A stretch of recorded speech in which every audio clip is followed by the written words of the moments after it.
Hello student, welcome back my channel. कैसे हैं आप? उम्मीद करती हूँ आप सब अच्छे होंगे और खूब मन लगाकर अपनी तैयारी कंटिन्यू कर रहे होंगे।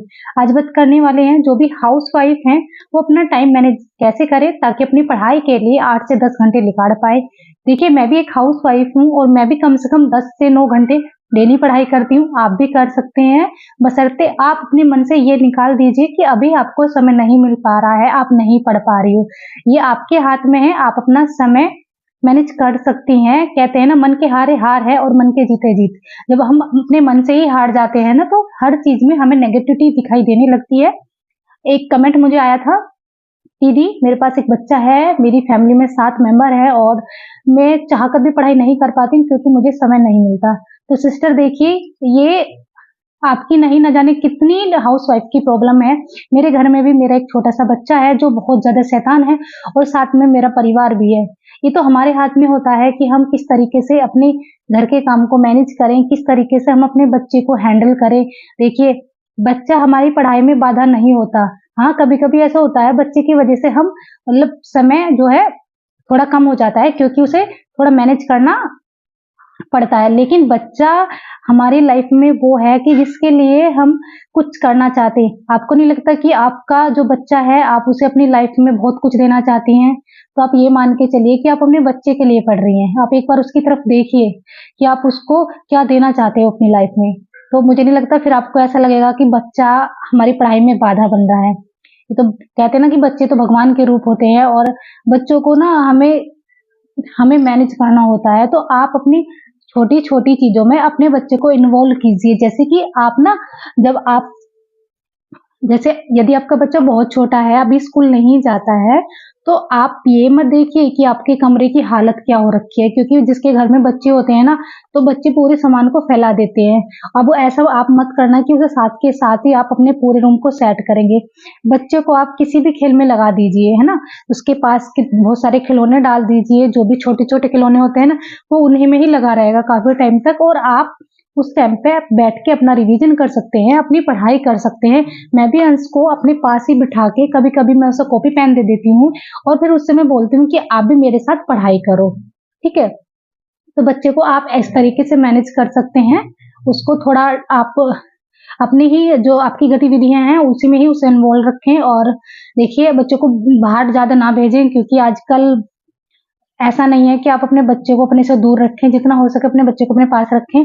और अब बात करते हैं कि टाइम कैसे मैनेज करें। देखिए, सुबह आप जल्दी उठने की कोशिश करें, जैसे कि सुबह आप 4 बजे उठें और 4 बजे से 6 बजे तक का जो टाइम होता है वो सिर्फ आप अपनी पढ़ाई को देंगे। दूसरे लोग आपके बारे में क्या सोच रहे हैं कि आप 6 बजे या 7 बजे उठ रहे हो, डज नॉट मैटर। आप उनकी बात पे ध्यान नहीं देंगे, इग्नोर कर दो, क्योंकि आपको अपने लिए कुछ करना है, अपने बच्चे के लिए कुछ करना है, अपनी फैमिली के लिए कुछ करना है। यदि आपकी फैमिली कुछ नहीं बोल रही, 7 बजे उठो, आप 6 बजे उठो, मतलब पढ़ने के बाद, ये नहीं कि आप सो के 7-8 बजे उठो। पढ़ रहे हो और फैमिली को कोई प्रॉब्लम नहीं है, तो मुझे नहीं लगता कि आपको कोई प्रॉब्लम होनी चाहिए। तो दूसरे लोग हैं, उनकी बातों पे हमें ध्यान नहीं देना चाहिए और हमें अपनी पढ़ाई सुबह के टाइम लगभग 2 घंटे कर लेनी चाहिए। और 2 घंटे के बाद जिनके बच्चे स्कूल जाते हैं, तो उनको लंच बनाना होगा, अपने बच्चों को तैयार करना होता है, तो वो आप करें और उसके बाद जो भी आपके घर के काम हैं, झाड़ू लगाना, खाना बनाना, कपड़े धोना, आप कपड़े मशीन में डालकर पोछा लगा दो, है ना? झाड़ू लगा लो, एक साथ आप 2 काम अपने कर सकते हैं, ठीक है?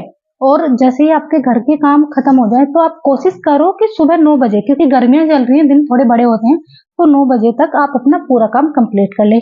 यदि काम बहुत ज़्यादा हो जाता है, तो लास्ट आप 10 रखो, 10 बजे, साढ़े 10, इससे ज़्यादा आपको नहीं करना। आपको कोशिश करनी है कि मुझे 10, साढ़े 10 बजे तक ये काम करना है। आप ये सोचिए, क्योंकि यदि आप एक वीडियो देख रही हैं, एक हाउस वाइफ हैं, तो मुझे पता है कि आप पढ़ना चाहती हैं, अपनी लाइफ में आगे बढ़ना चाहती हैं, ठीक है? तो मुझे लगता है कि आपको तो भगवान ने अपॉर्चुनिटी दी है आगे बढ़ने की, और इसको आप टाइम न मिलने की वजह से मुझे नहीं लगता कि आप इसको बेकार करें, क्योंकि मेरा मानना है कि आप एक स्पेशल हाउस वाइफ हो। क्योंकि ऐसी हाउस वाइफ भी है जो 7th क्लास 8th क्लास तक पढ़ी हुई है, 10th क्लास तक पढ़ी हुई है, और वो अब इतनी बुरी कंडीशन में जाके फंस गई हैं, घर परिवार में इतनी बिजी हो गई हैं कि वो चाहकर भी कुछ नहीं कर पा रही हैं। लेकिन आपने तो इतनी आगे तक पढ़ाई की, आप यहाँ तक आए हैं कि आप कोई गवर्नमेंट एग्जाम की तैयारी कर रहे हैं, तो आप देखिए कितनी बड़ी बात है। एक वो हाउस वाइफ है जो 8th क्लास तक बेचारी पढ़ पाई है। मैं ये नहीं कह रही, मैं उनकी बुराई नहीं कर रही, मैं बता रही हूँ कि वो किस कंडीशन में फंस गई हैं। फ्यूचर में भगवान न करे उनके साथ कोई प्रॉब्लम हो, तो उन्हें तो ये अपॉर्चुनिटी भी नहीं है कि वो पढ़ाई करके अपनी लाइफ चेंज कर सके। लेकिन आपके पास तो है, आपके पास तो अभी मौका है कि आप अपने बच्चों के लिए कुछ कर सकते हैं, अपने सपने पूरे कर सकते हैं। तो फिर टाइम मैनेज आप कर सकते हैं। ये सोचिए कि मुझे कम से कम 7 घंटे निकालने का, 7 घंटे में आप 6 घंटे भी निकाल पा रही हैं तो बहुत बड़ी बात है। क्योंकि घर परिवार के साथ, बच्चे के साथ यदि हम 8 घंटे, 7 घंटे, 6 घंटे भी निकाल पा रहे तो ये बहुत अच्छी बात है। ठीक है, उसके बाद जैसे ही आप ना, जब आप अपने घर के काम कर लेंगे सुबह के 9 साढ़े 9 बजे, 10 बजे आप पढ़ने बैठ जाइए और कोशिश करें इस समय ऐसे सब्जेक्ट पढ़ें कि जो आपको ऐसा लगता है कि मुझे कम याद होते हैं, क्योंकि यहाँ पे आपको टाइम मिल जाएगा थोड़ा ज्यादा पढ़ने का। क्योंकि 10 से आप 11 पढ़ेंगे, 12 पढ़ेंगे, 1 पढ़ेंगे और 2 बजे के आसपास जो आपके बच्चे हैं वो स्कूल से आ जाएंगे, तो फिर तो आपको उन्हें खाना भी खिलाना है, उनके कपड़े चेंज करने हैं और उनके साथ थोड़ा अपना टाइम भी स्पेंड करना है। ठीक है, फिर उन्हें आप सुला देंगे, तो आप कोशिश करें कि 3 बजे तक उन्हें सुला देंगे।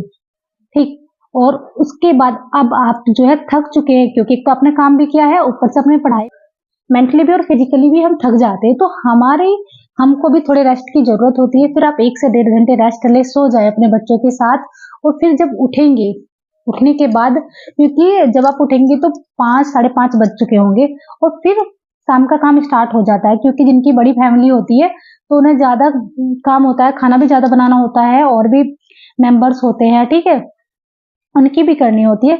तो उस टाइम आप उठ जाएं, क्योंकि 3 घंटे आपकी पढ़ाई दोपहर में हो गई है, 2 घंटे सुबह हो गई है, 5 घंटे हो चुके हैं। ठीक है, फिर आप शाम का जो काम है 5 बजे से 8 बजे तक आप कंप्लीट कर लें। ठीक है, कि 8 बजे मुझे फ्री होना है, 8 बजे फ्री होना है, तो 8 साढ़े 8 बजे तो बच्चे सो जाते हैं, उससे आप 10 साढ़े 10 बजे तक पढ़ सकते हैं, यानी कि 2.5 घंटे आप पढ़ सकते हैं। तो 7 घंटे आपके निकल जाते हैं पढ़ाई के लिए। ये 7 घंटे बहुत हैं। यदि आप किसी भी गवर्नमेंट एग्जाम की तैयारी कर रहे हैं और 7 घंटे बहुत अच्छे से पढ़ाई कर लेते हैं और एक लिमिटेड सोर्स के साथ पढ़ाई करती हैं, तो मेरा मानना है कि गवर्नमेंट जॉब आपसे दूर नहीं है, आपका सिलेक्शन हो जाएगा। बस आपको मन लगा के पढ़ाई करनी है, अपने मन से ये वाली चीज निकाल देनी है कि मैं नहीं कर पाऊंगी। क्यों नहीं कर पाओगी?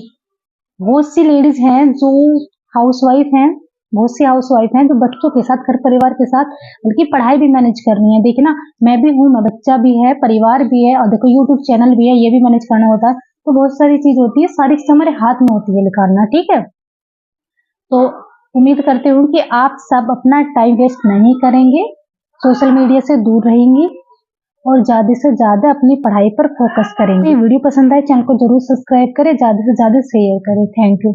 मिलती हूँ आपसे नेक्स्ट वीडियो में।